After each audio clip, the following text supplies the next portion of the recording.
Peace, family. Shamar Bay here with George Stringfellow. Met this gentleman today at the Bronze Kingdom, and it's been a pleasure talking to him, hearing about his history and his childhood. So I'll let him talk a little bit and tell you some of the things that he told me today. My name is George Stringfellow. I'm originally from Georgia. I was born in the 1930s. My folks were sharecroppers. I was raised out in the country. We had cows, just one now, not a whole bunch, and we had chickens running around the house. I was raised in a 3-room house, not a 3-bedroom. I want you to understand that. My brother was born in a 2-room house. His house was red, mine was green. He never went anywhere, and me, I went all over the world. You can see I'm retired from the Air Force. I've been to 98 different countries. When I grew up in the late 30s and all the early 40s, 90% of the people I knew were black people. And all my childhood friends that I played with, I can't remember names except first names, like Johnny and Henry and Frankie and names like that. I was called Tommy because Thomas is my middle name. Okay.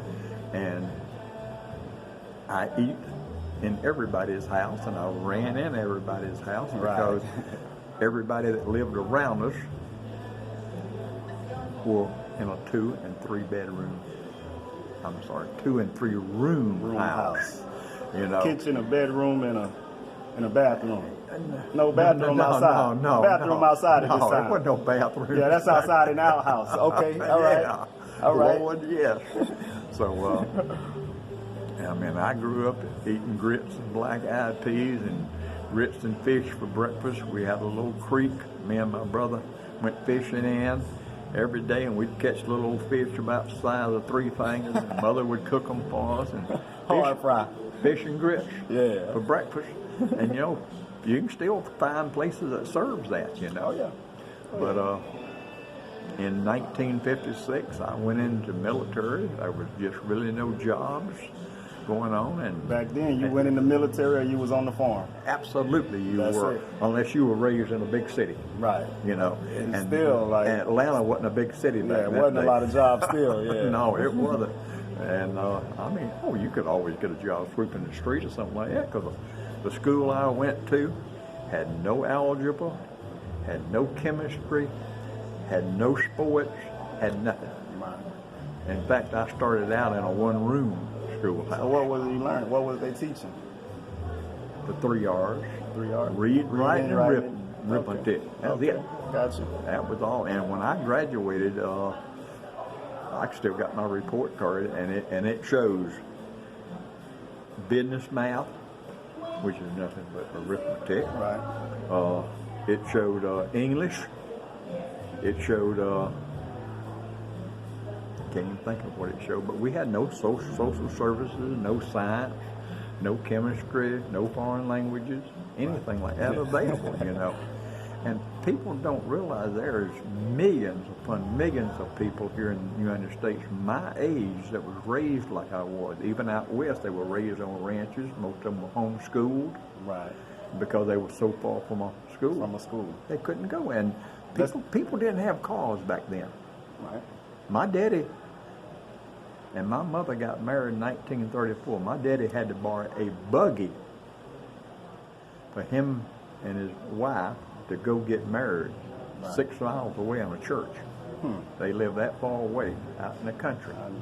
And people don't realize that. My daddy worked 6 days a week, 50 cents a day. 50 cents a day. 50 cents a day. When my daddy and my mother got married. That's $3 a week, huh? Yeah, when my mother and my daddy got married in 1934, my mother was 14 years old. My daddy gave her $5 to go buy a dress and a pair of shoes to get married in. Right. And for their first anniversary, he gave her an iron, not electric iron, old steel iron or iron Yeah, that yeah. you put it on the fire. Heat. Yeah, I got you. To get hot, you know. And I still got both of them, All right. you know. And back then, everybody that could afford it, that's the thing they wore. Even black people, they had nice, clean clothes. They may have been wore out, but they still had nice, clean clothes. But I wore many of a patch pair of jeans, you know. Right. And my mother worked at the shirt factory in Americus, Georgia during World War II. Americans. Americus, Georgia. Familiar with that place. And she brought scraps home and made my underclothes. I didn't know what store-bought clothes were. Right. My grandmother knitted my socks. And the story you told me about the milk, that was interesting. Oh, yes. When I was born, my mother didn't have enough milk for me, because there was not many people even had bottles back in those days. And there was a black lady that lived probably 3 houses down from us. She had a young child too, and she had plenty of milk. And she gave up milk voluntarily. Oh yeah, I suckled at her breast. Right. You know, I mean, I was told this now. I don't know this You don't know, myself yeah, because I was too young to know this. I get it. But if that's what your mama Yeah, told, she ain't that's got no right. reason to lie to you. Well, Yeah, not about that anyway. Yeah, well, that's good, you know.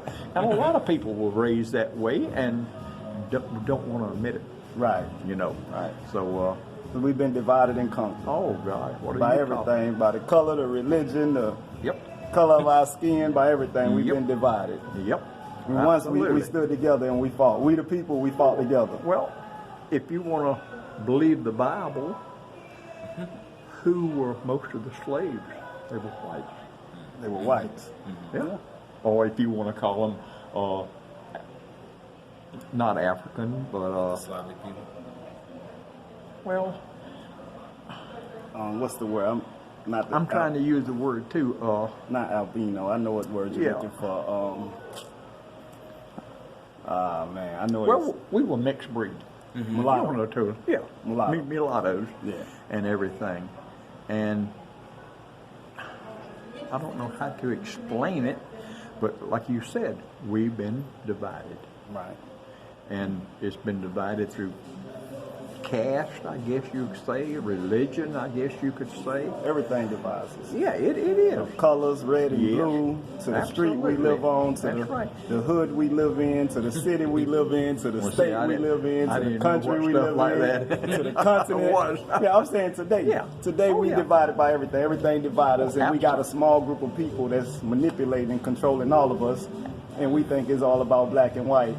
And Well, you know how the people of China is controlled, the people of India are controlled, the government keeps them ignorant. keep them ignorant. If Right. you keep people ignorant, you can control them. No you doubt. give people an education, you cannot control them. They're going to find ways to circumvent. Right. That's why they What can't you trying to control do. the boy. Yeah. Yeah, you're right there. You're right. So me and George, man, we just hanging out, man. Oh, About God, 8 yeah. minutes Hey, in, man. man. I appreciate the brother, man, coming here Oh. sharing his history with us. Well, I appreciate you giving me the chance to say this because I'm not ashamed of it. You Yeah, know? no it's doubt. It's a fact of life, and the people that deny it won't admit the truth, no matter if it was staring them in the face. It's You know, sad. in black and white, you can show it to them, or green and yellow, or any color you want to call it. Right. They are not going to change their mind. You know, so I don't know. All right, family. Love, peace, truth, justice, and freedom. Y'all Absolutely. take care till the next time. Peace. Absolutely.